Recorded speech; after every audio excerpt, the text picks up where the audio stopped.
Você trabalhou, né, com essa parte fee-based. A gente está vendo a indústria, né, se mexer nesse sentido, né? Passou agora a nova regulamentação na CVM, que entra em vigor em novembro. Então, poxa, os escritórios, né, os assessores terão que abrir, né, custos para os clientes.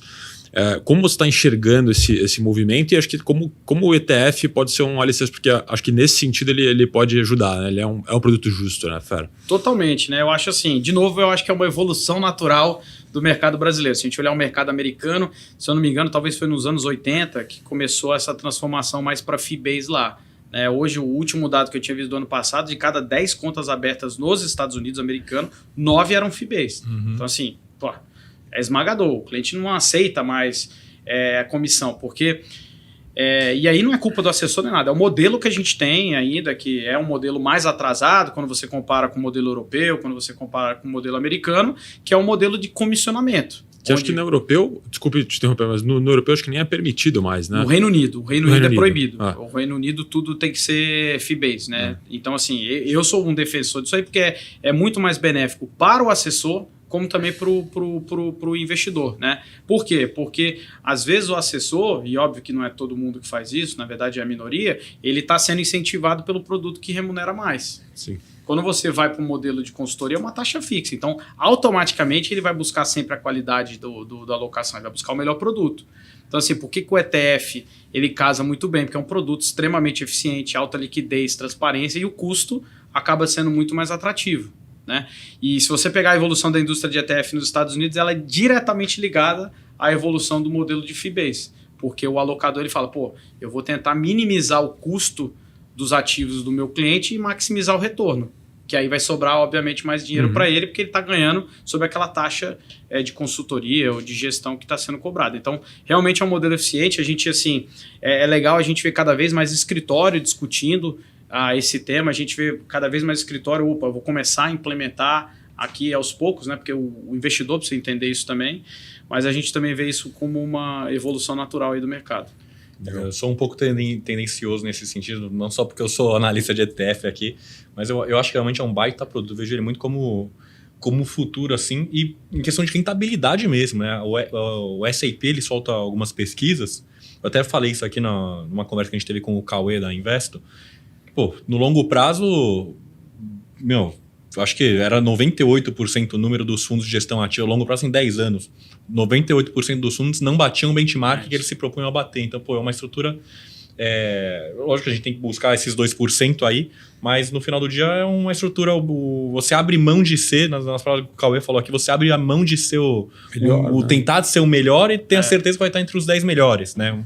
Eu gosto muito desse tema porque ele tem vários aspectos aí pra gente observar. Eu acho que o primeiro, assim, você vai desde pessoa física até o institucional e até gestor de fundo tradicional, né? Sim. Você pegando pessoa física, eu falo pra todo mundo, o cara pode ser um analista. Tem analista que o cara tem investimento num fundo e tem investimento em ETF. Porque às vezes ele não tem tempo para fazer o acompanhamento da carteira dele, né?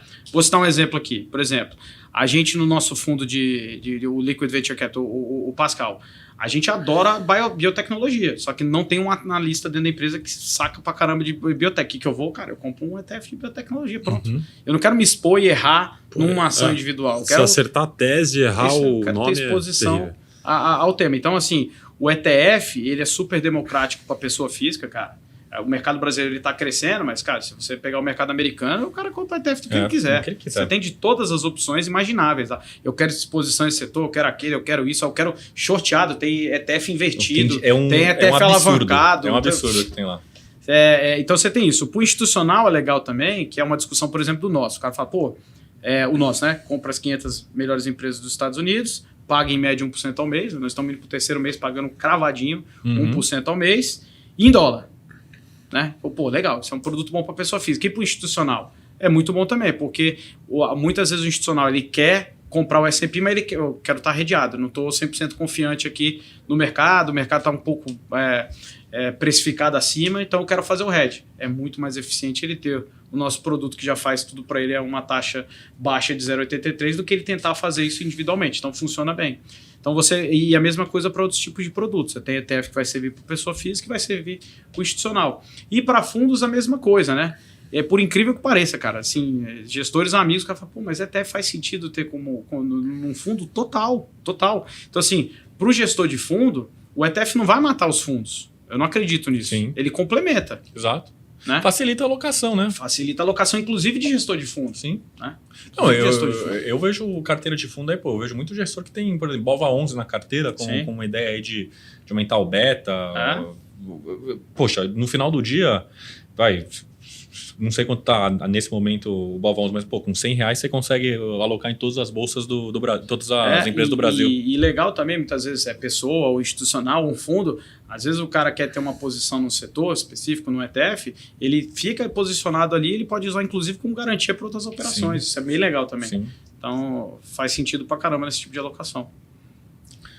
Pô, legal. E como que você vê com tudo que a gente falou aqui até agora, como é que você... Acho que entra um pouquinho uma opinião pessoal aí, não sei, mas como que vocês ainda da Buena Vista veem o mercado de ETF daqui a algum tempo, em especial com essa regulação?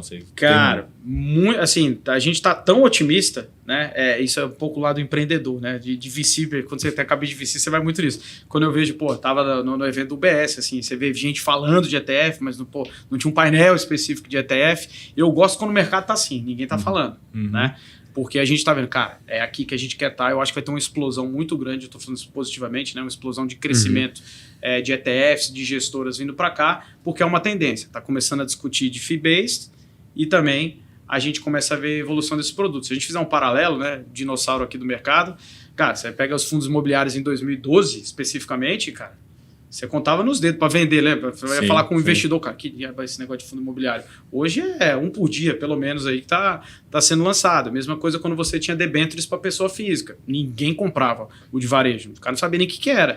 Quando era muito agressivo, ia pro Tesouro Direto um tempo atrás, né? Uns 10 anos atrás. Nesse ponto. E aí, assim, se você pegar os Estados Unidos hoje, o mercado de fluxo, né, de entrada em ETF já é maior do que fundo tradicional. Então a gente vê uma tendência clara que isso vai acontecer no Brasil, né?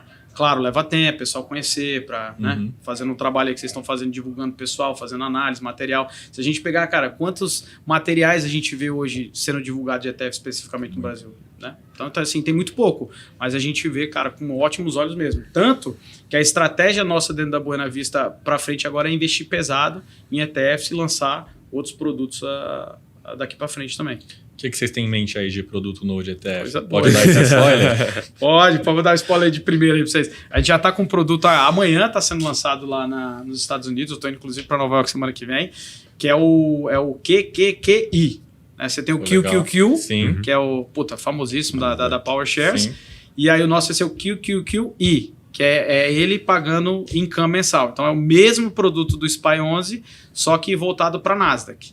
E como a Nasdaq tem mais volatilidade, o yield dele vai ser entre 12 e 15. Então, assim, bem mais elevado até do que o SPY 11. Então você tem um cliente que, eu gosto do S&P porque ele é mais, ele representa a essência do capitalismo, né? Diversificado, Você pega um cara mais com a minha mente, mais tecnologia, eu prefiro o da Nasdaq.